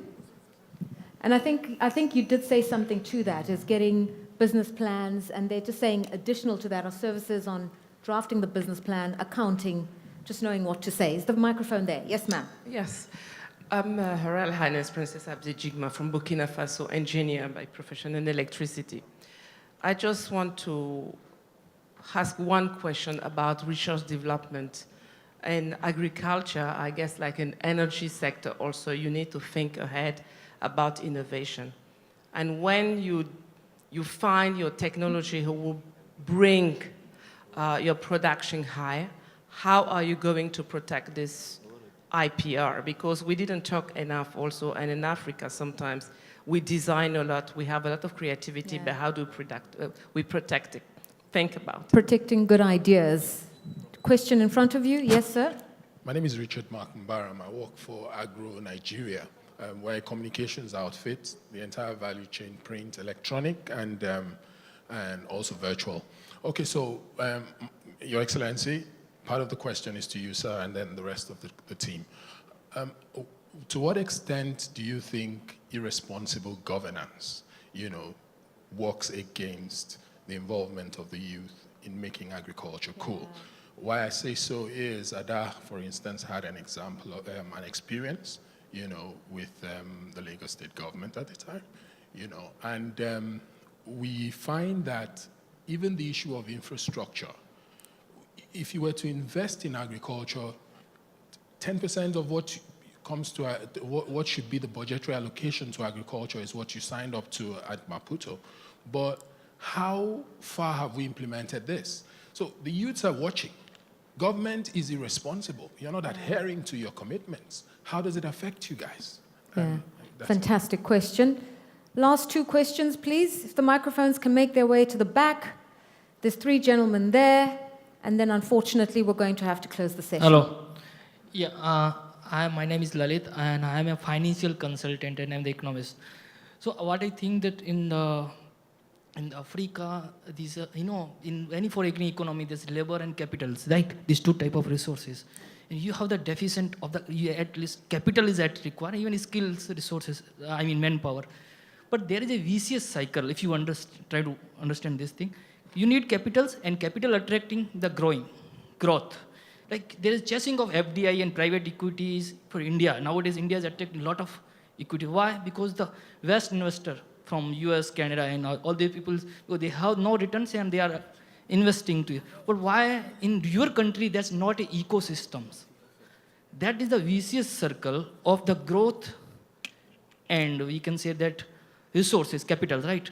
That you have the political will, you have the political has to sit together and think about how that vicious circle can be pierced, how these vicious circles can be break, what is the way can come out so that resources can be better utilized. We have the agricultures. Now why we need resources, we are importing pulses like anything, but there is a lack of trust. Okay. That lack of trust because of law and order situations, other different, maybe you know better. Okay, fantastic. If we can get the microphone to the back, there's a gentleman in a green shirt, and behind him a gentleman with a pink shirt, and that's it. Green shirt, gentleman with the green shirt, and then the pink shirt, and unfortunately, that's it. Yes, sir. Thank you. I'm Bola Jige from Nigeria. I'm a fish farmer. And one of the challenges that we've noticed with fish farmers in Nigeria, especially in the locality where I'm from, Ilorin, is that you have a lot of young people who grow fish and then have to be the one to source for the funds, source for the market, keep the accounts, run everything. It becomes very complex. And I was just thinking if there are ways one could make it easier for a producer, because I'm a producer. I also process, but I'm more into production. I was glad to hear Florence here, who is also a producer. How can you make it easier for a producer to make money in agriculture? Because what you usually find out is the processors that make all the money off the agriculture. Okay. What we really need right now is the African Development Bank to support energy efficiency so that we can get some lights in the room. Okay, and the final question, pink. Gentleman, the pink shirt. Yes, sir.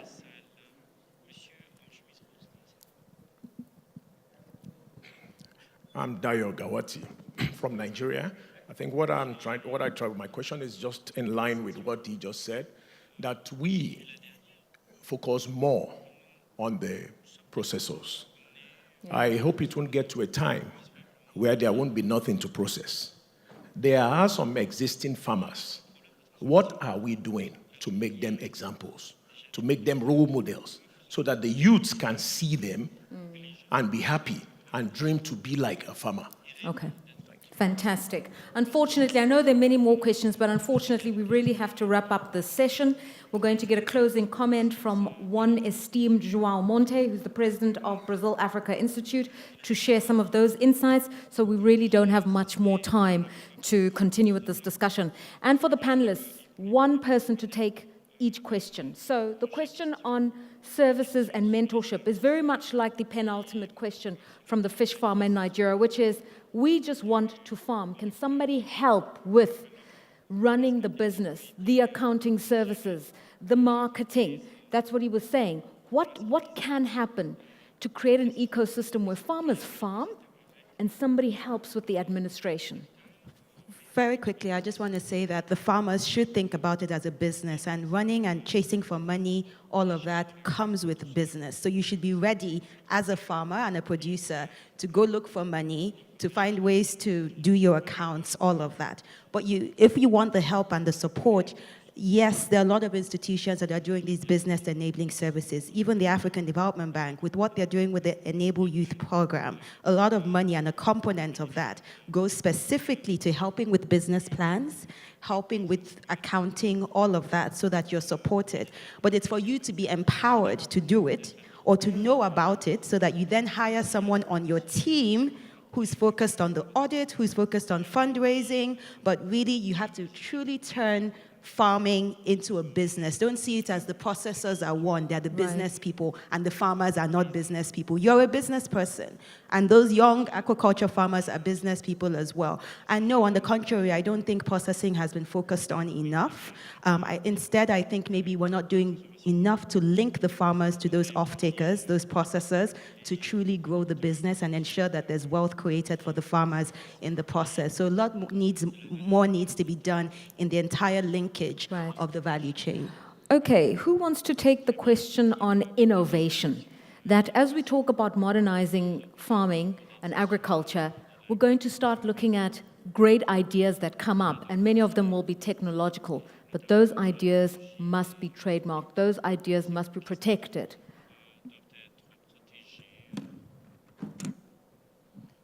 Thank you very much. I will share an example on the front of innovation. A few months ago, like His Excellency mentioned, the price of maize shot up, and the animal feed sector, they were in trouble.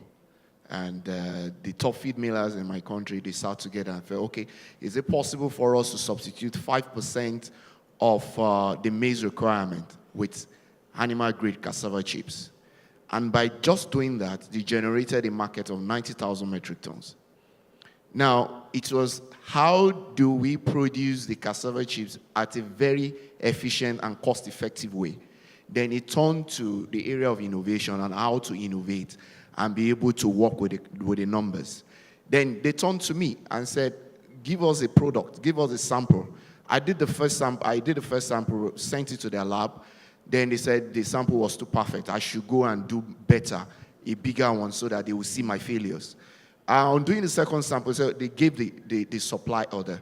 Now, the point I'm trying to bring out is the businesses are still the same businesses, but with the emerging dynamics in the economic space, there will be need, like she mentioned there, about market. The market will give rise to the participant or the active players to come up with innovative products. But unfortunately, the innovative product will need to be scaled up. And the problem we now how to trademark what you need to disseminate and scale up to a lot of people. So it is a thin line between involving institutions and agripreneurs coming up with innovative solutions and keeping it to themselves. It's somehow tricky because most of these things are actually out there, but it is actually spawned up because of the economic dynamics. So, but I think all the players will need to find a way to secure that trademark. Your Excellency, do you want to add to this? I see you've grabbed the microphone. Yeah, no, I was going to talk about responsible government, the question he asked. Okay, fantastic. Then let's go to that question. Responsible governance, many people are put off, and I think that's a very important point to raise. We're tired as young Africans to hear about corruption or money that was taken to build a road and didn't happen. And if some of these tenders and programs are going to come from government, many people don't want to work with the governments. That's true. Responsible governance affects everybody, all business people, including farmers. Like she said, corruption makes less resources available to invest in agriculture.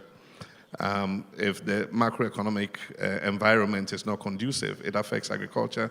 If government is borrowing too much from the short end of the market, then it means there's less credit available for small and medium enterprises in agriculture. So how to maintain an environment, an economic environment that is conducive for production affects everybody. We went to Maputo, we agreed on 10% investment in agriculture. But you'll agree with me that there are competing demands. You need money for healthcare, you need money for education, and so you might find that some governments have not been able to meet the 10%.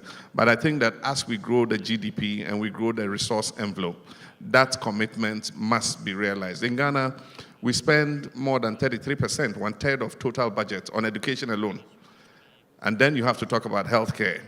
And then you have to talk about agriculture. And so how you allocate those priorities is important, but cutting down waste, cutting down on corruption to expand the resource envelope is very critical. Okay, a gentleman, but I missed the question because I was speaking to Edson on the side, was raising issues around forming the right kind of business circles and matching the right kind of skills and getting accountability. Does somebody who heard the question fully want to answer that? Can you attempt to do that? Yeah, we didn't really hear the question, but I heard in the start you talked about skills, right? Skills and resources, training, yes. The political will. Okay. Oh, the virtuous circle. Okay. So it's linked to governance, Ada. It's linked to governance. Do you think the president answered your question adequately? To some extent. Okay, so we can move on. And I think a final one was, he mentioned processing, but the second issue was, how do you take the current crop of African farmers, the current generation, and put them up as role models for young people to say, I want to be like this man, I want to be like this woman? What can be done? Thank you very much. Basically, like what my colleague mentioned about the IITA model for young agripreneurs, and how there are still a lot of young agripreneurs doing wonderfully well that are not yet captured. I don't know if there's any mechanism that can be put into play, maybe the use of social media or some other platforms, or there's the beginning of this AYAF forum or some form of forum to kind of capture as much as possible, including young agripreneurs that actually started on their own and they are doing well on their own. Because those are the proper place to start from to do this mentoring. You need to match them. You need to identify them in the first place before matching them up. Evelyn, this is simple. Everybody knows Dangote. Everybody wants to be Dangote. In agriculture, is there a Dangote? You just put him up here, and everybody wants to be like him. Is there such a farmer as that? Yes, probably myself. Okay, well, like the other panelists mentioned, something about branding and putting yourself on the spot. And I think the easiest way to get that now in the agricultural sector for young people is via social media. If you if you're not on social media, you cannot portray a lot of information, and you cannot share those experiences. And most of the most popular farmers are on social media. The special advisor to the Minister of Agriculture in Nigeria, Pretty Miss Farmer, she branded herself on social media. Everybody knows her. There's Angel Adelaja. She branded herself on Twitter. Everyone knows her in Nigeria. And Kulima Young, and that's in Kenya. Farm Drive in Kenya, they're all on social media. So I think that's like the easiest way to sell yourself cheaply. Like, it's quite cheap. All right, so this is a quick fire question. I want one sentence from each of you. I'm going to start with you, Mr. President. I'm putting you on the spot. Complete the sentence for me. Complete the sentence for me.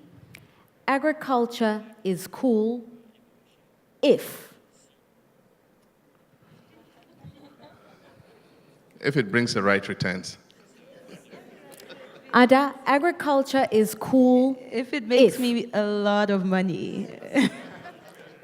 Evelyn, agriculture is cool if? All the youths can smile to the bank. Noel, agriculture is cool if? If you are getting money for it. And finally, Temitope, agriculture is cool if? If we have adequate markets for the young people. Ladies and gentlemen, that's been our panel on Agriculture is Cool, Engaging the Youth. Before I hand over for the awards ceremony, I'd like us to get reflections from Professor João Monte, who's president of the Brazil Africa Institute. If a microphone, you can come up if you feel you want to do that. Let's welcome him warmly, please.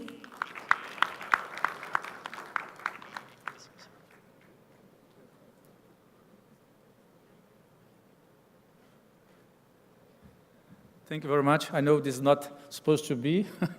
I'm the president of Brazil Africa Institute. We're based in Brazil, in the city of Fortaleza. And I'm so proud to be here. I listen and learn too much since first thing in the morning. And I know that we have more to learn during the next 4 days. I've been visiting Africa for many places, many countries. And as a professor, I learned that we need to give to people possibility to know, to get more information. And we came to an idea and one opportunity to launched the Youth Technical Training Program for two things. One is give people possibility to learn from the best, where we can bring knowledge, skill. And also, we need to use, and that is one thing that I did not hear so far, and I hope that we can get this during the next days, is the involvement of the private sector. Without the involvement of the private sector, if we stay in the government hands, in the bank hands, we cannot go very far. So the Youth Technical Training Program launched by Brazil-Africa Institute with the partnership with the Africa Development Bank is one platform to bring African young people from 18 to 35 years old to be trained specifically in Brazil to start, but our idea is to amplify this for other parts of the world. So we'll start this in October, and I'm very glad that recently we had a very good opportunity to meet, to visit IITA, and we have now an agreement to bring young leaders from many parts of Africa to be trained in Brazil in agriculture. And because agriculture is very wide, we decided to start with cassava. So African young people will come to Brazil to be trained up to 2 months in cassava. But there is one thing, Dr. Kasinga, we discussed about this add value. If we just produce without value addition, we cannot go very far. So this idea to discuss with you is to invite you to be on board with us, to amplify. We are bringing 30 young people out of 1 billion people. Is not too much, right? So our idea is to push you to emphasize that we should go together. So Brazil is very far, and I know India is very far from Brazil. Africa is far as well. But as I can come over here, yes, you can come to Brazil to join us. So take this as a push. If you think that it's possible, we are here. We have a booth also in this event. So don't be shy. If you want to go beyond this, we can talk and see what else we can do. Thank you very much for your patience and your silence. Thank you. Thank you so much for your pledge and also the challenge. And I think it's a great way to now hand over to the officiators of the Youth Agri-Pitch Challenge, because what they have done is come up with a competition, a program to identify the very best, the most innovative, the most dynamic of young people doing amazing things in Africa. Some of those 30 could be drawn from the work that they are doing. So if I can hand over to the team from the Agri-Pitch Challenge and ask our panelists to make their way off stage. And thank you once again for sharing with us your stories.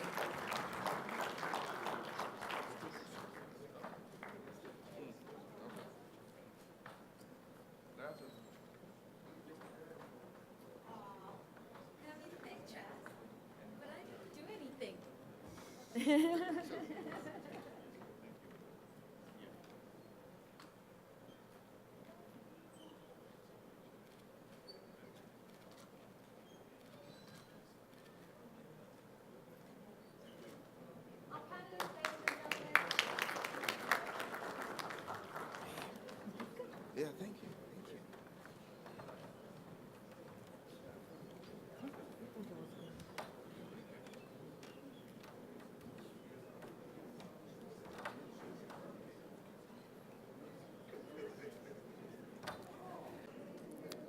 Okay, could I call up Kwame Ababio, Mary Joseph, and Mahmoud Johnson to please come up? Please, if you can stay for a few more minutes, don't walk out. This will be worth your time to actually see what the youth are actually doing in agribusiness. Please, just come and sit up, huh? Just come and sit up.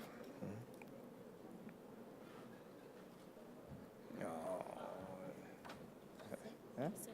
Yeah, just sit. Yeah, just sit down. Where's Mahmoud?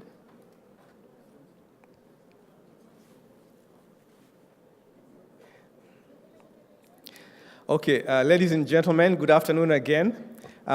This section of this program really is to recognize and honor 3 agripreneurs who excelled at the Agri-Pitch competition that the bank and partner institutions held about 1 month ago in Ibadan, Nigeria.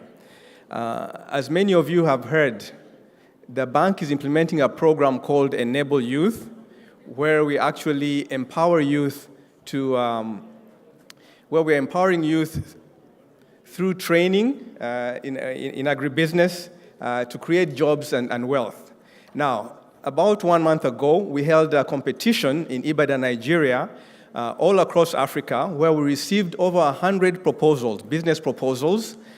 Those proposals were actually evaluated and shortlisted to 20 youth who actually came and attended a boot camp in Ibadan, Nigeria.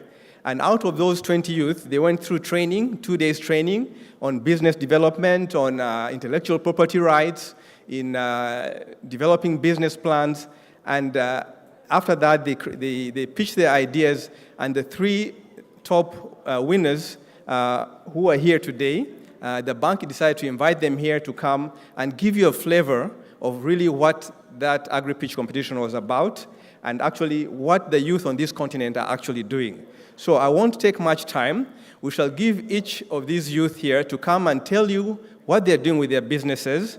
And when the president says that the future millionaires in Africa will be from agriculture, I won't be surprised to see these youth here in the next 3-5 years as millionaires. They're actually doing what we do in theory, they're actually doing on the ground. So I won't spend much time here. I'd like to ask Mary Joseph to be the first one to please come up, and you have 5 minutes. So each of them have 5 minutes to pitch, and after that, we shall give them their awards. Now, there's a small twist here, maybe before you sit down. We know who is number 1, 2, and 3, but they don't know. So for 1 month, we have kept them in suspense, but we already know that, but we shall give them their prize today. We wanted to bring them on this stage here so that they can meet everybody and actually get their awards here. So, Mary Joseph, you're the first one. Welcome and give your pitch.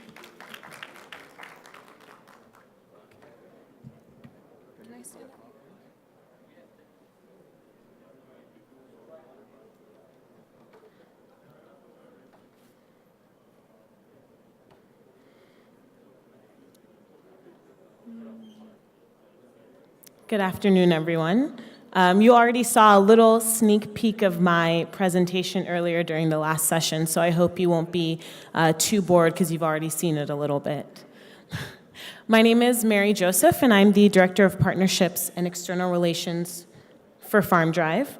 And I would just like to first thank everyone for being here and thank the African Development Bank for inviting me and the company to present to you all. I'm very excited to be here. So Farm Drive is a data analytics company. We're based in Kenya.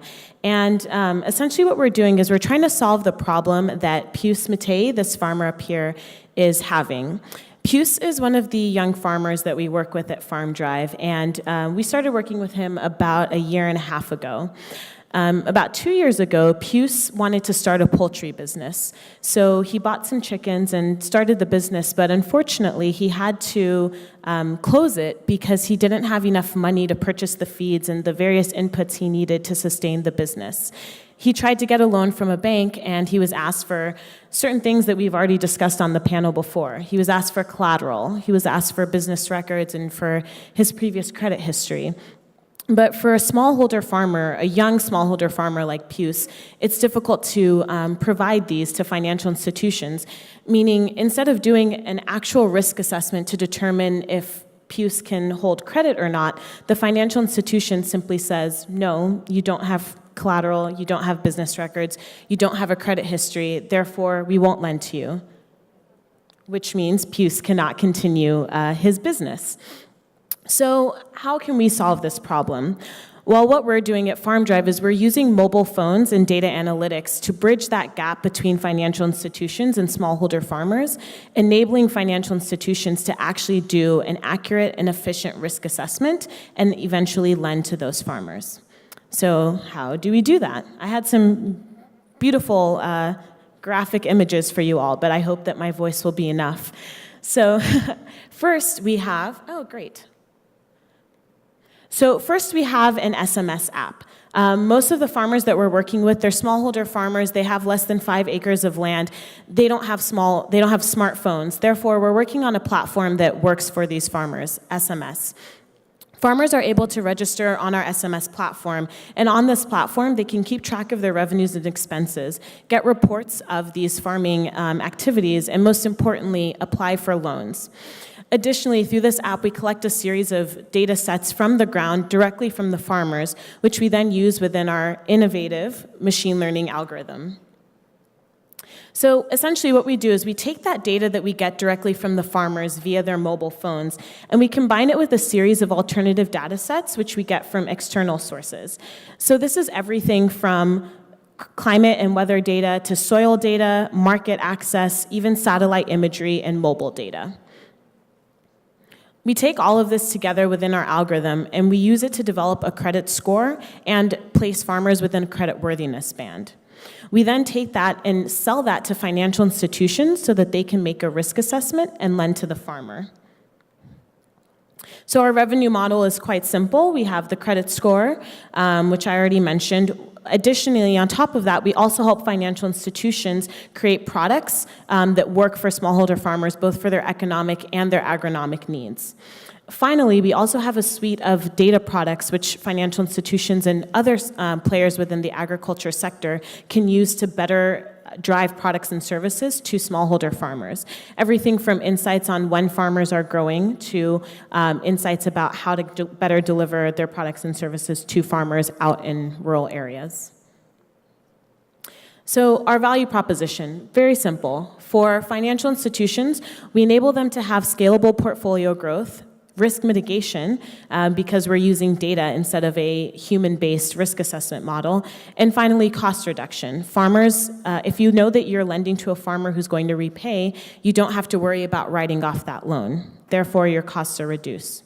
For smallholder farmers, they have increased creditworthiness because financial institutions can actually see into their businesses. They have access to quality credit because we're helping develop loan products that work for them. And finally, they have reduced risk of default because they have these tools at their disposal to help them become better farmers. So we've been doing this for about 1.5 years. We started our pilot at the end of 2015. And through that pilot, throughout 2016, we worked with 3,000 farmers, dispersed about 400 loans through 16 counties in Kenya for a total of about $150,000. The financial institution that we worked with also saw a lot of improvement in their portfolio. It increased by their agriculture portfolio increased by 20% in numbers of farmers, 26% in the actual total loan book, and they reached 55% more counties throughout Kenya than they would have based on their brick and mortar, their usual brick and mortar platform. So because of that, Pius has been able to actually restart and expand his poultry business. He started with about 200 chickens. He now has over 1,000 and has taken out 2 more loans with FarmDrive. So this is the power of what data can do, and we're excited to be continuing on this, and we hope that the African Development Bank and other organizations in the audience will join us. Thank you.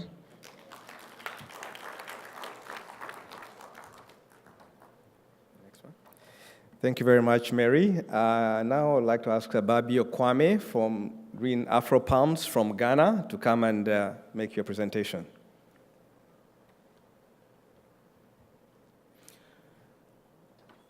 Hello, everyone. Good evening to you all. Ready.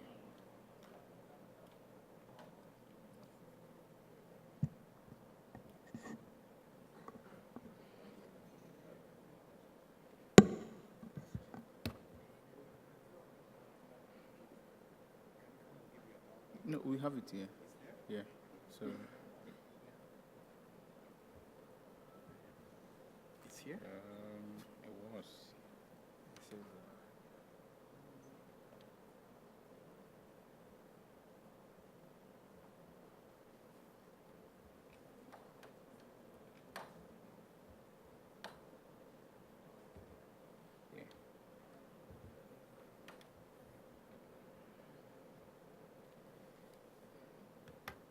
All right. Sorry for that delay. Good evening, everyone, once again. My name is Abibio Kwame from Ghana, and I'm glad to present to you our actions as young people in Africa's agriculture. I must say agriculture is cool. Yes. You and I know agriculture is cool. And probably if His Excellency was here, I would probably ask him to send his daughter to my farm to ask whether agriculture is also cool as well. But the question is, have we had a thought about whether this small-scale farmer is also seeing agriculture as cool? The point is, do they have their profession as cool as they want it? So the big question is agriculture cool for these small-scale farmers? Well, I say no. Because in most cases, these farmers lack these things. They lack knowledge, the resources, and then the technology to really make their activities cool. So should we care? I say yes. Because these farmers form about 80% of the working population in Africa. And most times, they are the ones who provide us with the sumptuous meals we enjoy in our homes. So I care. And I would love for you to also care. So that one day, as we sit and say agriculture is cool, they can join us, and then we'll all say agriculture is cool. So for this very reason, there's a young agro company in Ghana called Green Afro Palms, and our primary objective is to make technology affordable and accessible for the small-scale farmer. So this is how we do it.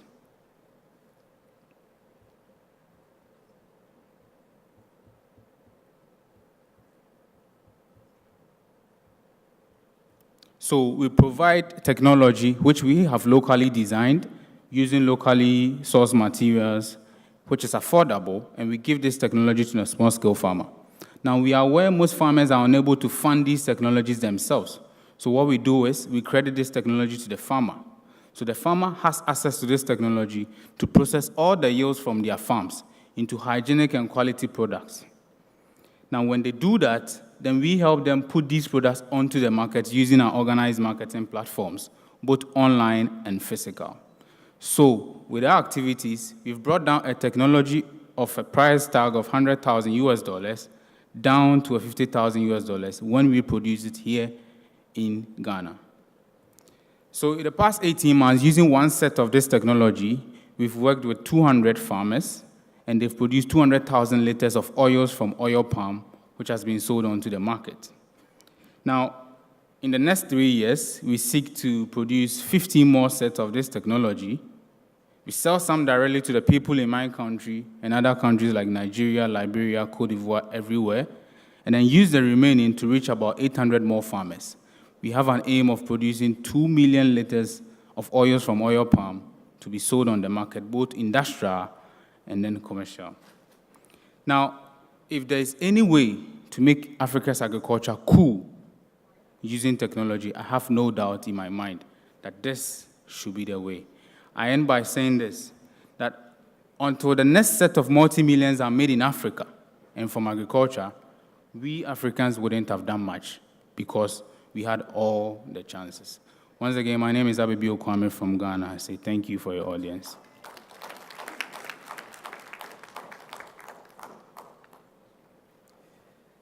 Thank you, Ababio. We have one more presenter. By the way, we've limited them to 5 minutes because we don't have time, but their proposals are actually much more elaborate if you go through all of them. So Mahmoud Johnson, CEO of J Palm Liberia, welcome.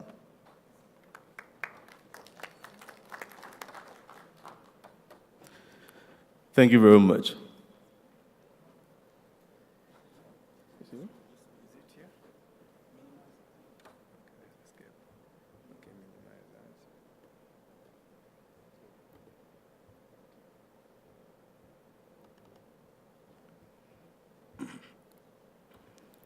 Okay, good afternoon. My name is Mahmoud Johnson, and I'm from Liberia. And the first question I have for you is, what comes to your mind when you think of Liberia? Some people think about George Weah, the international soccer star. Some people think about Madam Ellen Johnson Sirleaf, the first female president in Africa. But a lot of people still think about the Civil War. Just a few years ago, I am 25 years old, and when I was growing up, my country had a bloody civil crisis, which really affected a lot of the young people.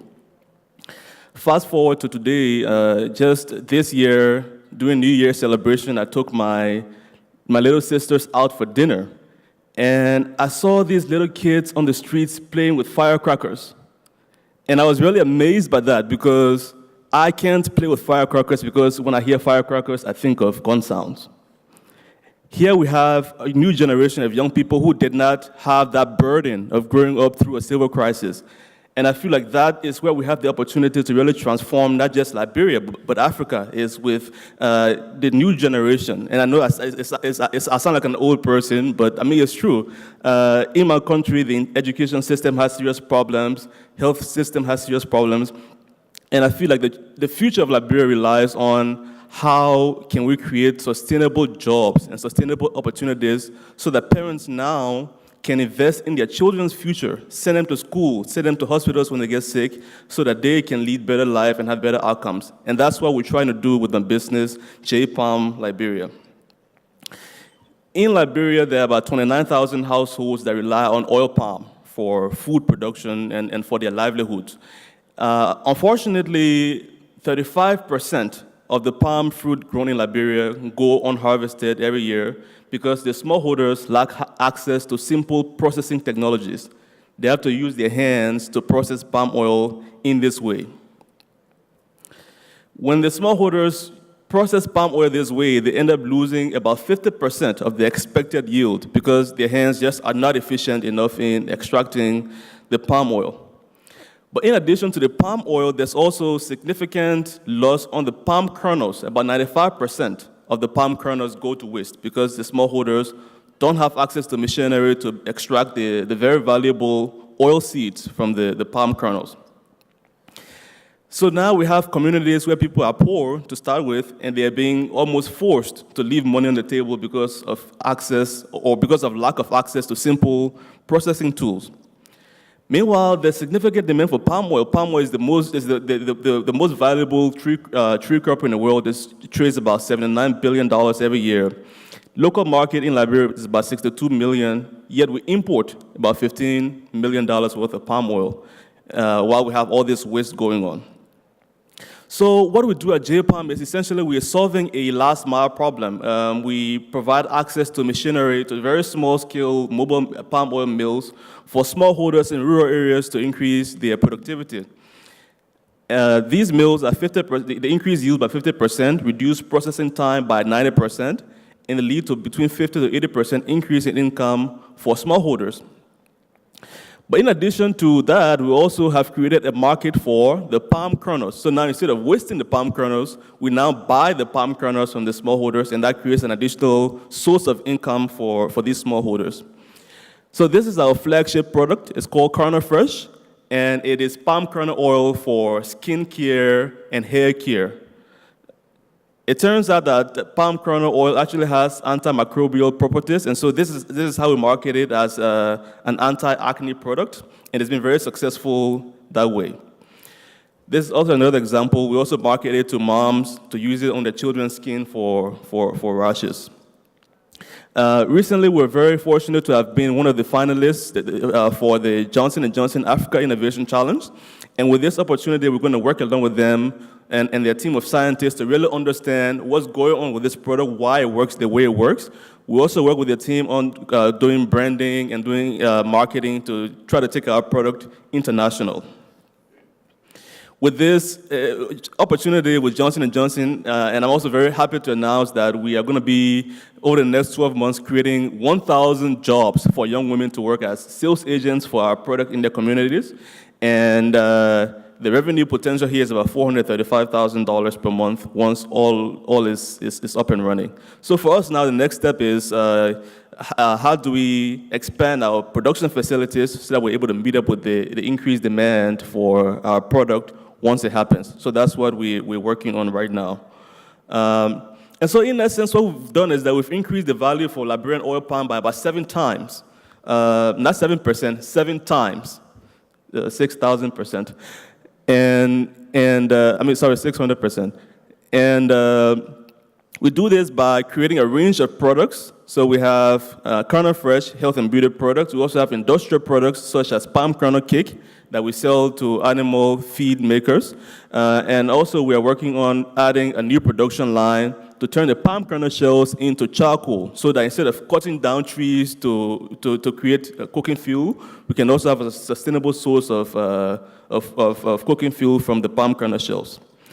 And so it brings him back to the future for my country, Liberia, and also for the continent. Again, it comes back to the younger ones. How can we create jobs for more women and more men, more parents to earn income to invest in their children's future? Because I think that's how we're able to transform our continent, is if we're able to raise a new generation of young people who are innovative and educated and creative.